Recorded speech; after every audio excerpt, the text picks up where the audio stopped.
If you're a tradie or contracting business owner who wants a team that does things your way, then today I'm going to show you how to train your people so the job gets done right without you having to be there. Now, this is a member-only session that I've decided to share with you here for free. Team, today we're talking about how to train your staff effectively. We do heaps of chat about growing, right? Help your business grow, which getting staff involved and getting them on board has been a big topic of conversation. But today what I really wanted to get detailed with you on was how to train your staff effectively. And from what I've seen talking to a bunch of you guys is that we can really ramp this up to help you, right? I've seen members often explaining things multiple times, trying to get them into new responsibilities, new skill sets, but sometimes it just doesn't stick. Right? And it's because you might be missing a couple of key steps here. So what I want to focus on today is the new competitive advantage of how quickly we can get people up to speed and training them to get them to that point of where we want to see them. So I'm going to quickly share my screen. Can you give me a big hell yeah in the chat if you're excited to get down and dirty with how to train your team more effectively? That way I know that we're all pretty gassed up and ready to go for the session. Few hell yeahs. All right, sweet. Good to go. All right, sweet. So let's talk about a few problems if we don't crush this concept of effectively training the team. So before we do that, I want to know what you guys are doing, because I know there's a few people who are crushing this stuff. So what I want to know is if you are doing something pretty well in this space, or even doing something at all. I'd love to know what that is. Or if you feel like you're doing nothing and not training your guys, now's the time to put your hand up and say, hey, I'm not doing much. And that's all good, because we can change that from today. A couple of hands went up, that's all good. No drama. What are you doing at the moment? Right? How are you training your guys? And hey, think about it like this, right? Training the team comes from the apprentices or the laborers, right? The people that are green and just starting off, all the way through to your ops managers, your office managers, right? Doesn't matter who they are or what their role is. What are you doing? Right? Cody's sharing lessons learned at the weekly meetings, right? Nice. That's awesome. All right, Mario, weekly meetings, manuals, doing online courses. All right, nice, love that. Tell them and they should just listen. Oh shit, does that work that well? I haven't seen that work that well. What else is happening? Not much, struggling to find effective methods for training. We do training, but it's not that consistent. Okay, good ownership there, right? That's really important to recognize, because you got to block and book this stuff. We have manuals, we do some hands-on stuff, see-do method. That's always good, especially the do part. With my experience, more so in the hands-on side, we've created some epic training manuals for our techs. Nice. However, this can be tricky training the admin office side of things. Sometimes that might be, if that's not your bread and butter, that might be why you find it hard. Regular toolbox meetings, asking what they want to learn more of. Good stuff like that. Have a weekly meeting, online training portal with written wiring diagrams and videos and stuff. Hey, Farron, that's primo, man. That's so good, because they can do that on their own time as well as with you. Daily huddle, monthly breakfast, team building, training apprentices with ARB programs, senior arborists, teaching them climbing skills. I have weekly catch-ups with apprentices to go through their assessments. Nice. It sounds like it's pretty well in the book, happening frequently, which is good. Loom videos, nice. We need to do this with the system. Yep, definitely. Toolbox meetings, one-on-one training. Nice, that's cool. Checklist created to help guide with the learning. All right, sounds like there's a few things that are happening, which is really good. Just sent our site manager to a leadership course. Good stuff. Standard health and safety training such as heights. A lot of on-the-job training, nothing really scheduled. So some of the guys, it sounds like there's a lot of stuff that's happening ad hoc. I see an opportunity, I'll train them, and then we just hope that people pick stuff up as we go. A little bit of tell, see what happens. We do the old learn it, do it, teach it. All right, sweet. Okay, so there's a bunch of different stuff happening. Objective for today is that we take what you're doing and making sure we've got a really good system out of it. We know when it's happening, we can push that. There's accountability that sits behind that. That's really cool. Are we supposed to use the 20s? Haven't learned what that is yet. That's all good, man. You'll get to that, Mario. That's okay. 20s is more about the person and making sure we're talking about wins focus, got goals for them, and talking about what's going on in and outside of work as well. But you can learn that as a separate session to this. All right, so what happens if we don't really crush this stuff? First thing is we can feel a bit under-resourced, right? No matter how many team members you get on your team, you always feel under-resourced, right? Too many guys that are on board don't have the skill sets to cover the work that you've got, right? And you can kind of end up like the 91 Bulls with one guy running around doing everybody's work, or worse, it's you, right? With the Bulls, everyone knows it was Michael Jordan, and with your business, it may be that one guy needs to run around signing everybody's work off, or one guy that can do gas, or one guy that's got a wide enough range of skills to do the maintenance work, or only one guy can drive the digger, or whatever it is. It always falls on one or two key guys, and everyone else is kind of just standing around picking their bums. Right. Number two is, you are doing that. You're wiping bums, right? You're always running around cleaning up after people, right? You wish they could just do their bloody jobs, right, the right way the first time. But you might end up going in and cleaning it up, doing it for them, or redoing the work for them as well. All right, fair enough, Nat. Number three is you're wishing for better, right?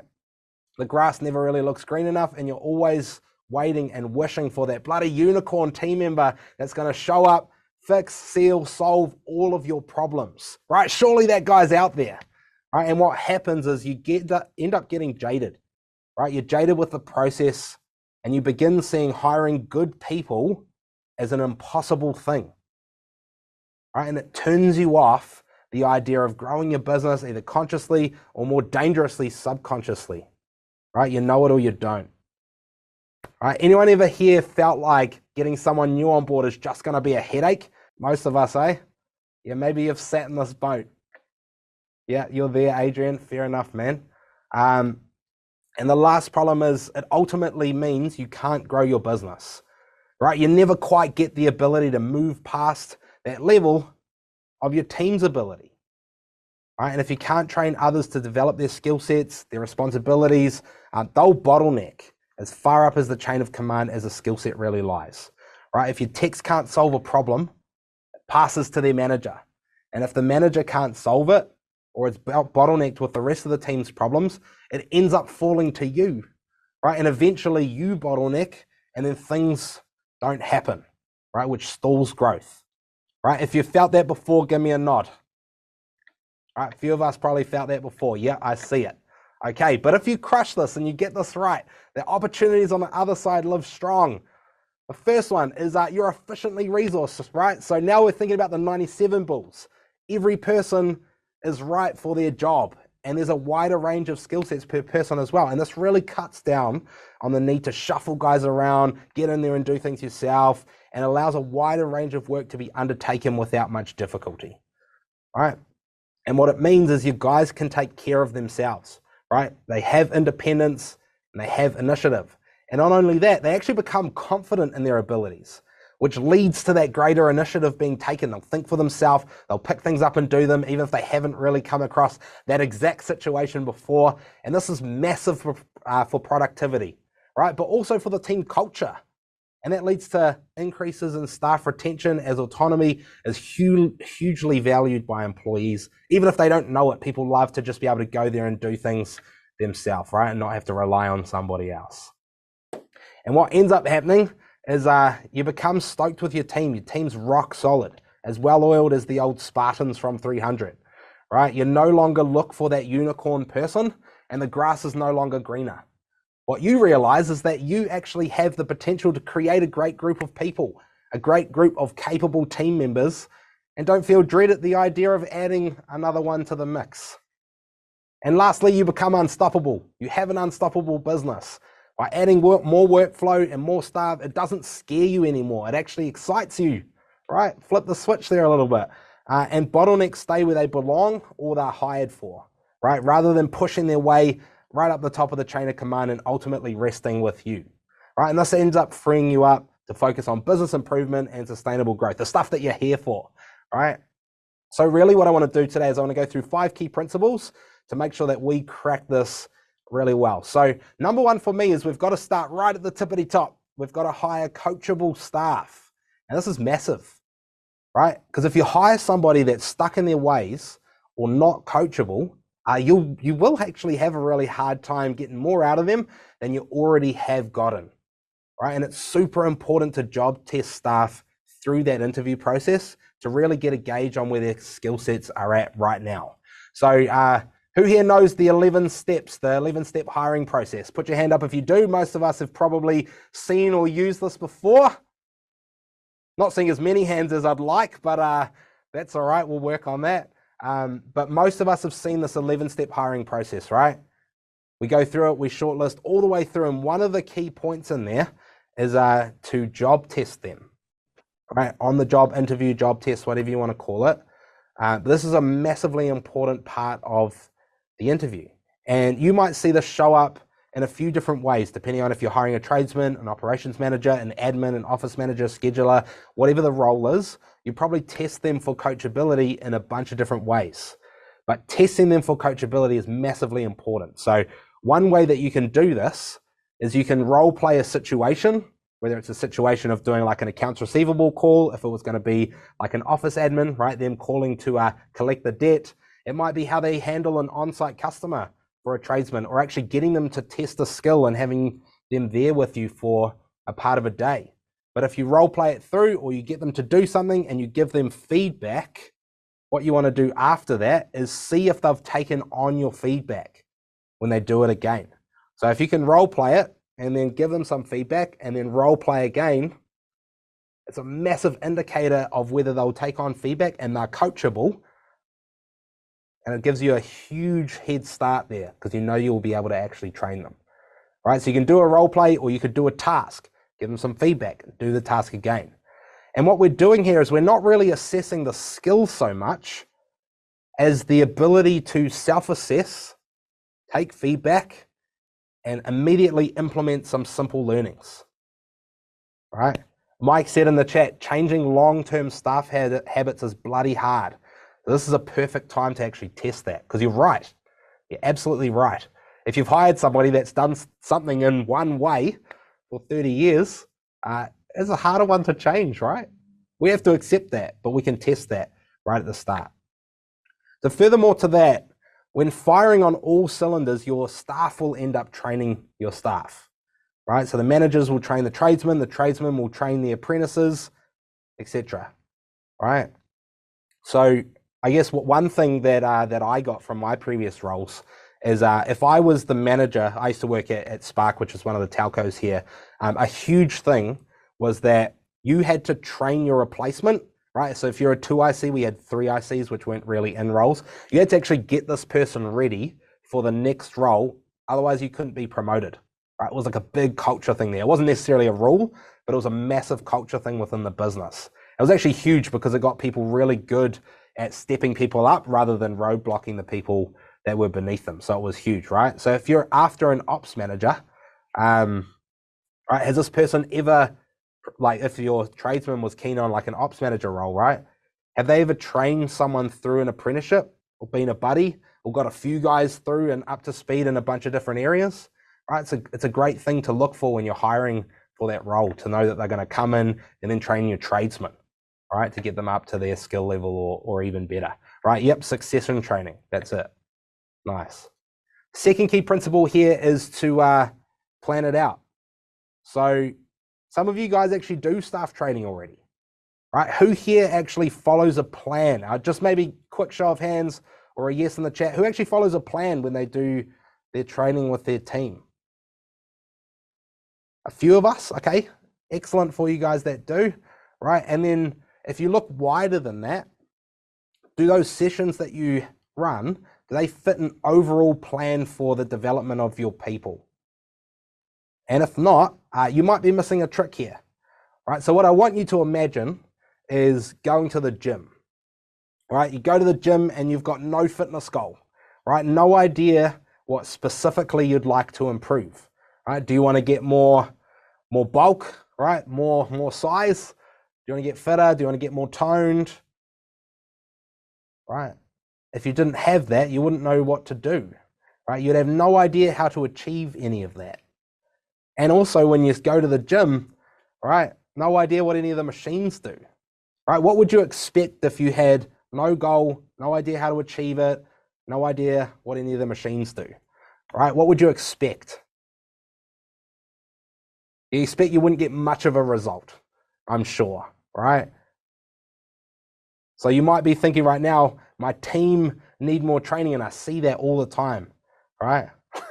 No wonder you never last at the gym. Hey, it might be. Yeah, poor results, Greg, 100%.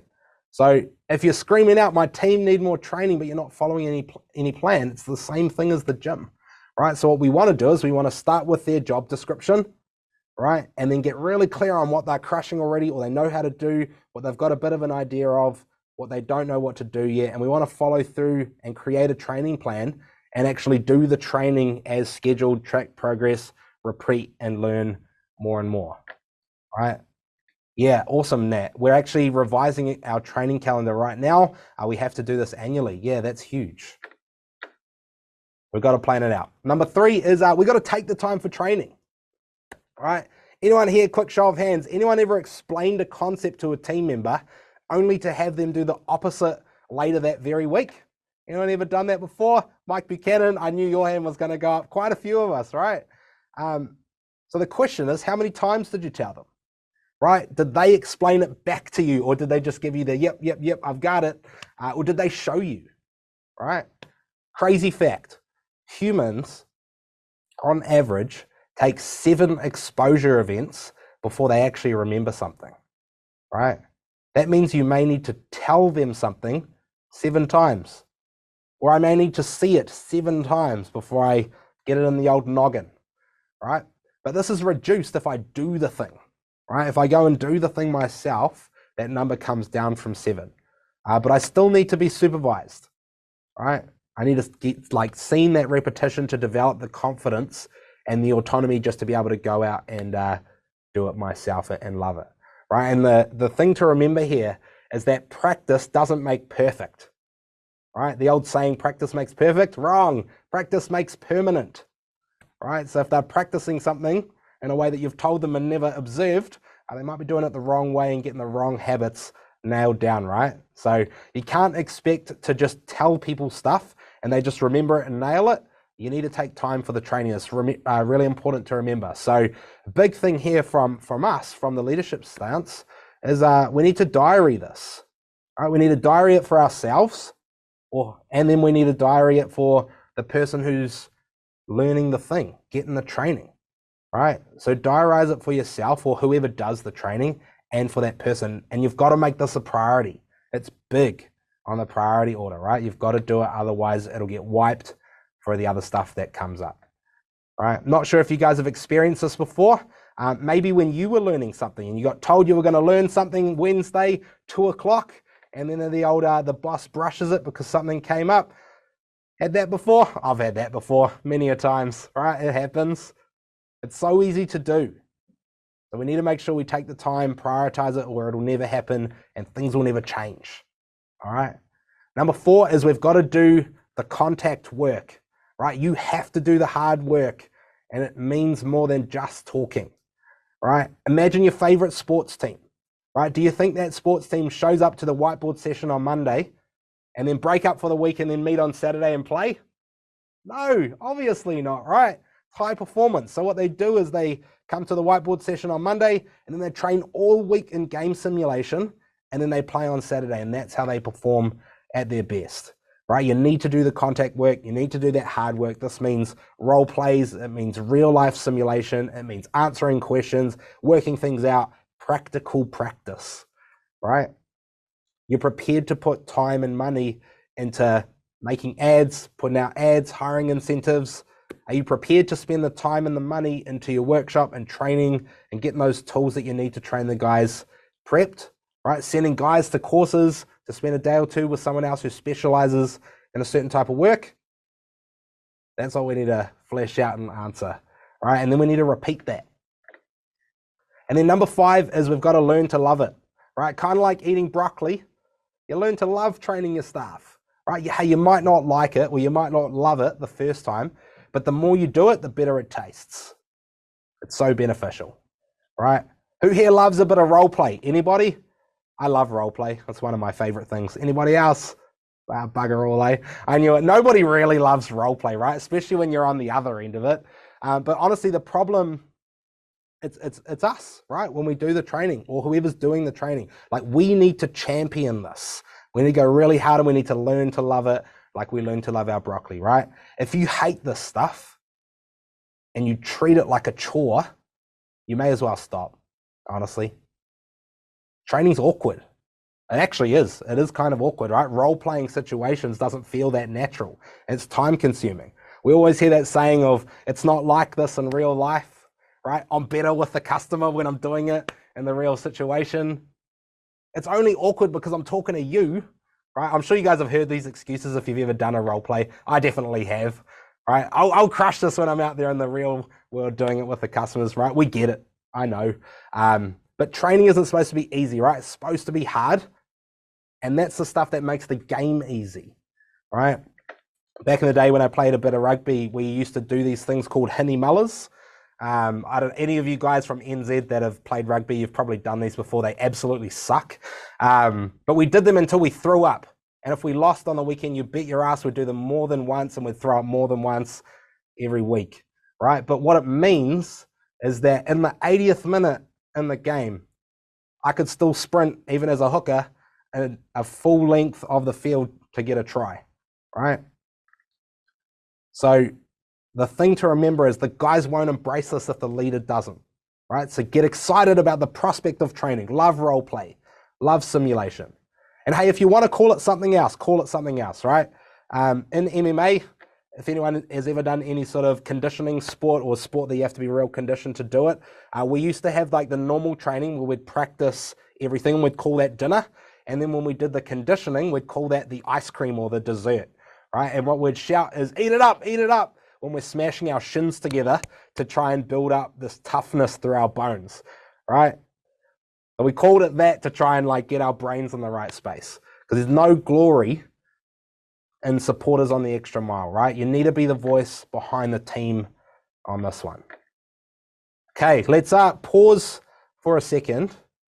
What's been most valuable for you guys so far? What have you taken before we get into the nitty gritty of this? And we're going to do some stuff in just a second.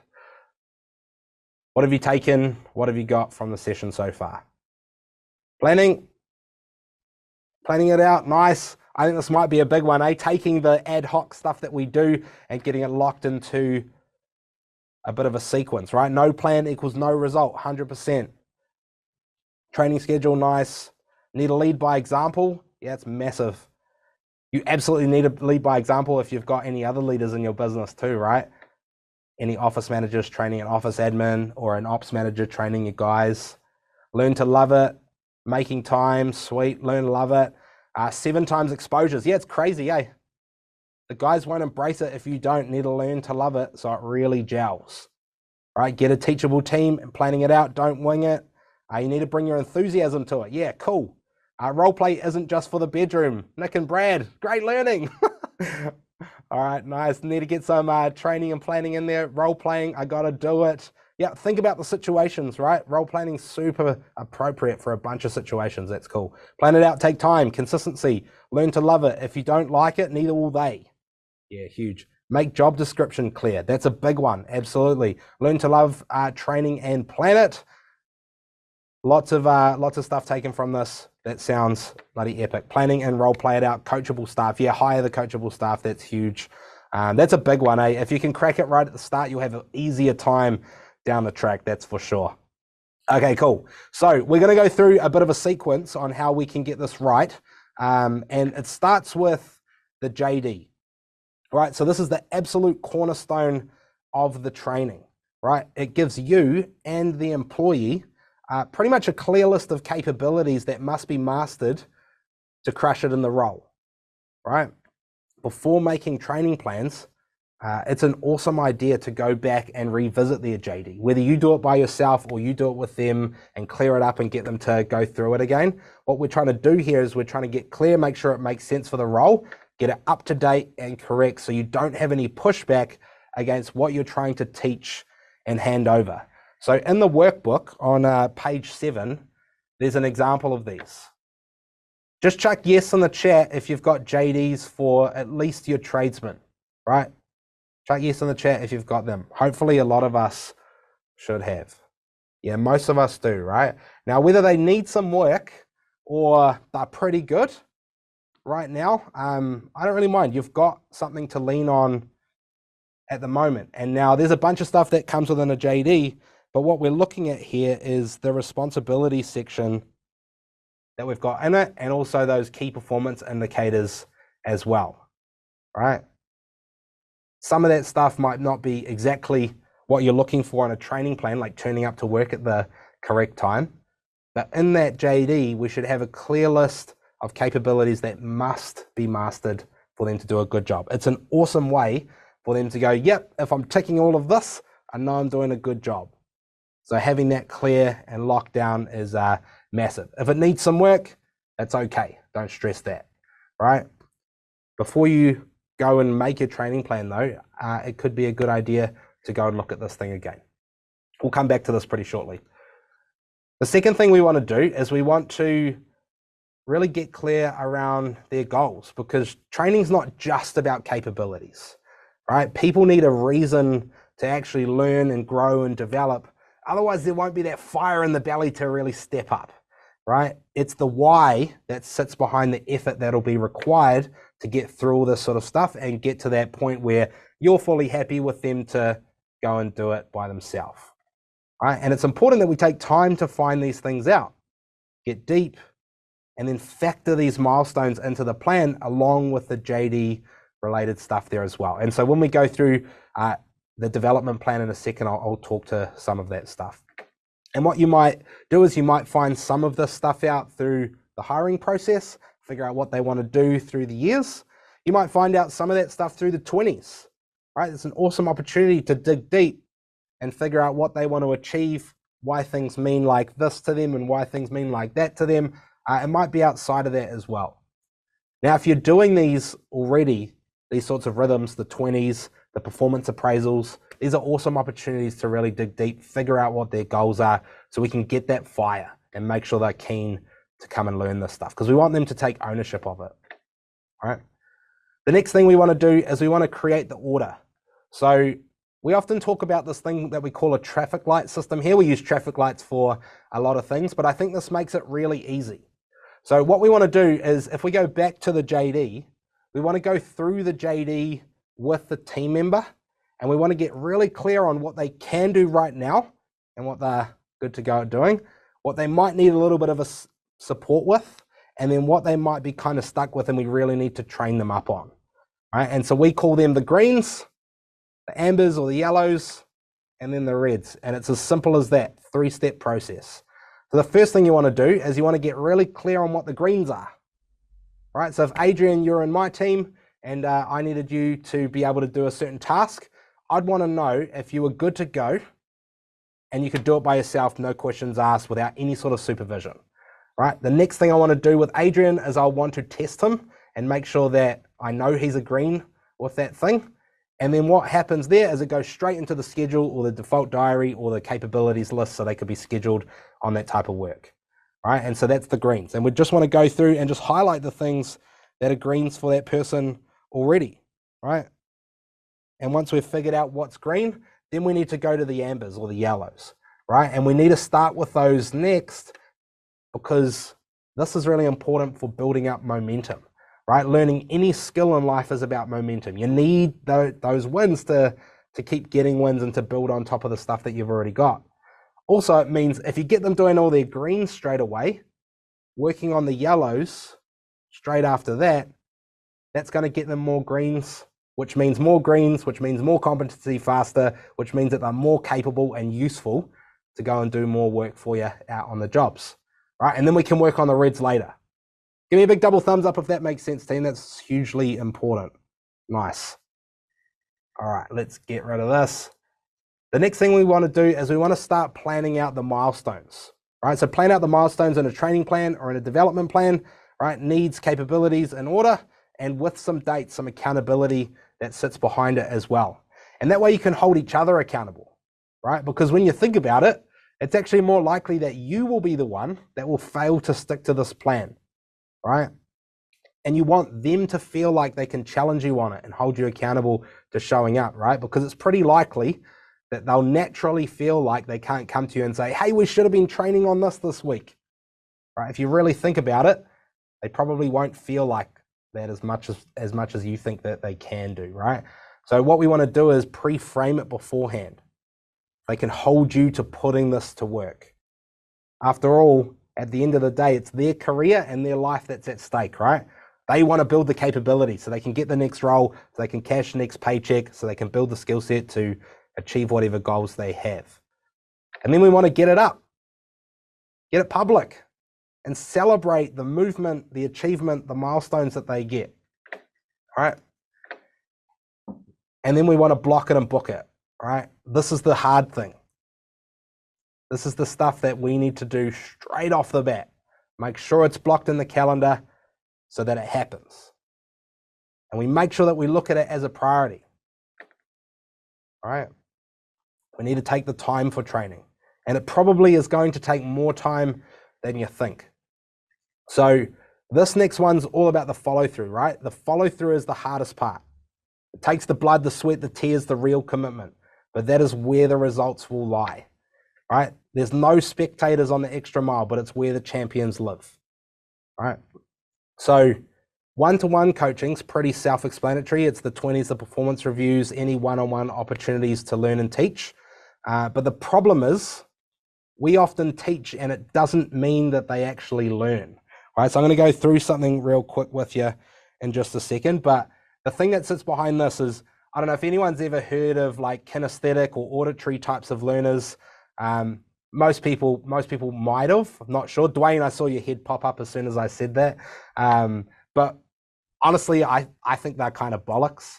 And right, it might be you have a better way of taking in certain learnings, but people honestly learn by doing, right? And you can, like, I often relate it to sport. I think it's easy, but an easy example for me is tennis. Right, like I'm not good at tennis. That is something I'll put my hand up and say I'm pretty damn useless at, right? I could sit there and I could watch Novak Djokovic play tennis for years, right? He or his coach could ring me up on the phone, or they could tell me on game day, or they could tell me every week, this is how you serve at 100 miles per hour. This is what to do with your feet. This is what to do with your swing. This is where to put your shoulders. But honestly, I'll be terrible if I don't get up there and do it, right? Tennis and squash are the same thing. They're absolutely not. I'm good at squash. I suck at tennis. So we need to figure out the difference between explaining and teaching. And so this is a really easy model to use when we think about training. This has been tested many times. So the core process looks like this. All right, at first, what we want to do is we want to pre-test where they're at. Yeah. So we want to know what they can do right now. So even when it comes to your yellows, right? Next thing you want to do is you want to teach them. And when I say teach them, what I mean is show them, right? So you get in there and do it. So if you're teaching someone how to ring a customer who hasn't paid you and have that debt collection conversation using your script, right? The AR process, you actually need to get on the phone and have that conversation with somebody. Show them how it's done, right? After that, you can watch them do it. And that's from the simplest task to the most, they're the most complex. Watch them do it after they've done it, and then they practice it, keep doing it. And then what we want to do is we want to do some sort of post-test, right? And then they can reflect on how they went, and we want to repeat through that process 2 or 3 times before they really get it, right? So you might not have to do that with your greens, but if they're a yellow or a red, this is hugely important, and this is where the time starts to be taken. All right, so pre-test, show them how it's done, watch them do it, they can practice and do it, do a post-test, and then they can reflect on it. And that might take 2 or 3 times for that to really sink in, but then they'll be an expert. They'll be green at it after that. All right. The biggest pitfall that happens with this stuff is getting into the habit and asking for outcomes when you think you're explaining. And what we want to do is we want to coach on the how. Right? Often what we do is we slip to the what. This is what you need to do. This is what you need to do. Yeah. Well, they need to know how.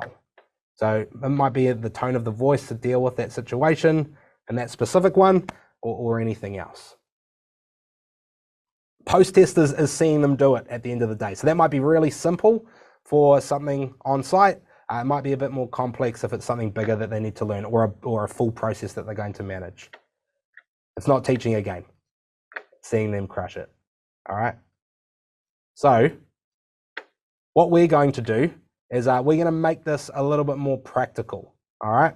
So what I want you guys to do is get your workbooks, and I want you to go to page 12. It looks like this. Page 12.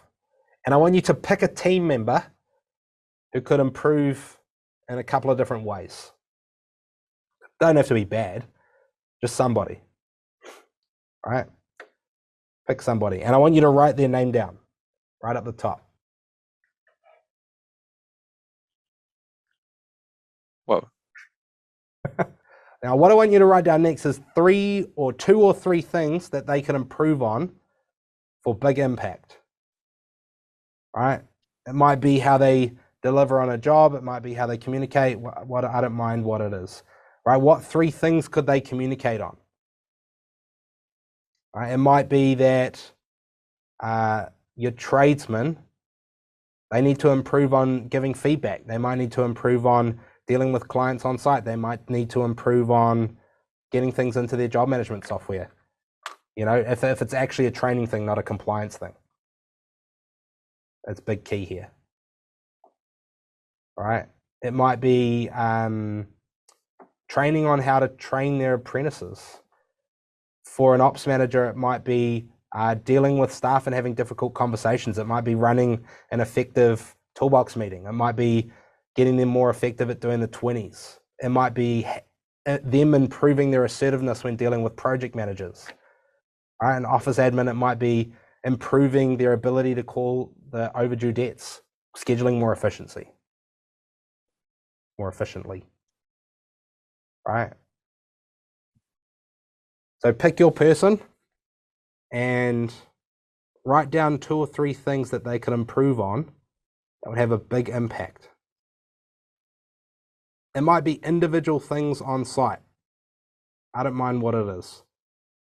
All right, nice. The next thing to do here is down the bottom, we've got an impact measurement that we're wanting to flesh out a little bit. So what would the impact be if they actually hugely improved on all these 2 or 3 things? What would it change? What would the outcome be for themselves? What would it be for clients? What would it be for you and the business? What would it be for the people that work under them or the people that work above them? What would that impact be? How would you see that changing things if they crush these 2 or 3 things?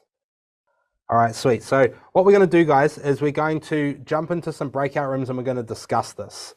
And I think the important thing to do this when we jump into these breakouts is to share what things you're wanting them to improve on, also the impact it's going to make for you. And then if you get some time for the rest of the people, just challenge the impact. I think that's important. We got to flesh out exactly what this would change and do. And the other side is what sort of time commitments do we think we're going to have to put in here? Because we'll commit to that when we come back. And that's commitment from either the person who's training them, that could be you, it could be an ops manager, or it could be a tradesman if you're training up an apprentice and getting them to improve on their skills. I don't mind who that is, but what sort of time commitment for you and them is this really going to need? So welcome back, guys. Hopefully that was valuable in terms of locking in that training plan for those specific, or that specific person that you have over the next wee while. Now, you might obviously go and reflect and redo this and change it up when you actually talk to them about it and start back at the JD and make sure that it fits the overall development plan back through to what you're going to be training now. But I'm really keen to know what was the things that you picked. If you can bang it in the chat, love to know what that is. Like, what were the things that they could improve on so that you could see that big impact? Love to know. Vehicle stock, organization, time management, nice. Communication, leadership, cool, awesome. Obviously big things, and there is some bigger things and they'll take a bit longer, but that's cool. Time management again, paperwork completion, customer communication, nice. Learning to use our machines, sweet. Quality control, training apprentices, liaise around needing to return to jobs, training in SimPro, quoting more efficiently, nice. Communication with clients, managing other staff, lots of good stuff here. Train up to the next level of leadership, sweet. Yeah, being able to articulate that down as well is hugely important. Role playing and technical training, start completing jobs on their own. Okay, massive. Lots of stuff. The next thing that we need to do is we need to consider how much time this is going to take, right? And then you can block it and put it in your calendar. So hopefully you started to have that conversation. I want you to at least write that down into this training plan here, so you have started to think about how long it's going to take for them to learn the skill or learn the thing that you're wanting them to improve in, and how often are you going to be doing it. Are you going to be, teaching them how to have difficult conversations every week, and you're going to be role playing that and testing and getting them to implement, role playing again, see the improvement, right? If you're talking about time management, what are you training? When are you going to be sitting down with them and committing to teaching them how to evaluate what's urgent and what's important? All right. Obviously, you got a bunch of tools that you can use to help them do stuff like this. But what's the time commitment for you or for ops manager or anybody else that needs to be put aside, prioritized, so that this can go into the calendar? All right. Manage own jobs with stock ordering and time management. So if someone's going to be managing their own jobs with stock ordering, you're teaching them. How often do you need to be sitting down and doing that with them, or going alongside with them and doing it, or seeing them do it? All right, so get that in your training plan. If it's van tidiness, how often are you going to train them on this before it becomes a compliance thing? That's something to think about, right? If it's paperwork or putting things into the job management system, we can't be training them on how to do this for 6 weeks or 3 months. We should have expectations that it can get to a certain point before it becomes they need to be able to do it, right? So write that down. And then we just need a block and book. So your homework for after this is to block some time into your default calendar for when you're actually going to be doing staff training, right? Because you'll have a level of it sits on you. Right, if you have an operations manager and they're training your guys that are out on site, you might be doing it with your office manager, or you might be doing it with the operations manager or estimator, and that's all good. So block and book that, get that in your default calendar. But otherwise, guys, what I want to know before we shoot off today is what's been most valuable? What are you going to take from this and run with it? What was the biggest insight for you today? And then I'll leave you back to your mornings or your afternoons, wherever you may be. Hey, Nat. Sorry. The question was, so some of this I found was behavioral rather than actually upskilling the people. Should this particular training plan be about upskilling people, or should it be about behavioral? Because I thought behavioral would probably be more in the 20s. So like things like making sure they're turning up on time and things like that. Shouldn't that be part of the 20s? But then actually training should be focused on actually upskilling your staff. Yeah, so I think there's a bit of a weird line between things like, something like coming to work on time or filling in, your job management software past that certain point. It definitely becomes a behavioral thing. There's a lot of things that you might just have to show them or like see them do it once. But something like dressing appropriately or showering before they come to work or coming to work on time definitely is probably more of a behavioral thing, and it's a focus, and it's a 20 type of conversation for sure. Yeah, so I think that's probably a reasonable distinguisher between growing a skill and behavioral. If it's a communication thing, and I noticed there was a lot of communication that came up inside that, there might be some parts of that are behavioral, right? How they communicate with their peers and the type of energy that they give across. That could definitely be behavioral. How they handle a difficult client or a really needy client on site, that could definitely be a training and a skill thing. So I think what you'll notice is that some of it becomes, when they've actually had the training, it becomes behavioral as well. And then if they just need to learn something, it's definitely a training plan for this type thing. Does that answer your question, Nat? I think you got that right anyway. Yeah, no, it does. Like 100%. Like we've actually got a staff member who's actually a very good communicator, but just feels like I just know if they'd gone to uni or something, they'd probably write their emails a lot more concisely than they currently do. So we're actually going to send them on a training course. It's called Writing in Plain English. You know, so it's not behavioural. It's literally just they never went to uni to learn how to write an essay. Mm-hmm. But when you can have bad communication, which is just a leader, like an apprentice not actually communicating something at all, and they need to learn how to speak up. So there's quite different things, and so one would probably be dealt with in the 20s, and one would be dealt with in this. Yeah, huge. Good call out like that. All right, nice. Sweet. Yeah, heaps of great takeaways here. Creating more detailed JD and training plan, taking action on this plan to have an impact for the business. It will have a huge impact. Good stuff. Book some time to train staff and then check in to make sure there's a follow-up process. Good stuff. Nice. Don't expect them to learn without the appropriate training. Yeah, so tell them once. Don't expect them to lock and load that forever. Awesome. All good. Lots of cool insights and takeaways, guys. I will stop my share and I will let you guys cruise off for the day. It's been awesome. If you guys want some critique and things like that across your training plans, definitely feel free to send them through to us. We'll check them out, give you some thoughts. Catch you guys. Have a good one. Are you looking to improve your business? Now, the fact that you're still watching tells me you are, in which case, this next part is for you. Now, right now, I'm giving away 4 free business planning sessions. Now, in these sessions, we'll give you a map to improve your cash flow, build systems, and win more profitable work. Now, I only have 2 requirements. Firstly, you must be the owner of an electrical, a plumbing, or a similar tradie or contracting business. Secondly, you'll be making a minimum of $40,000 in revenue per month. Now, if that's you and you're interested, then all you need to do is click the first link in the description. Talk soon.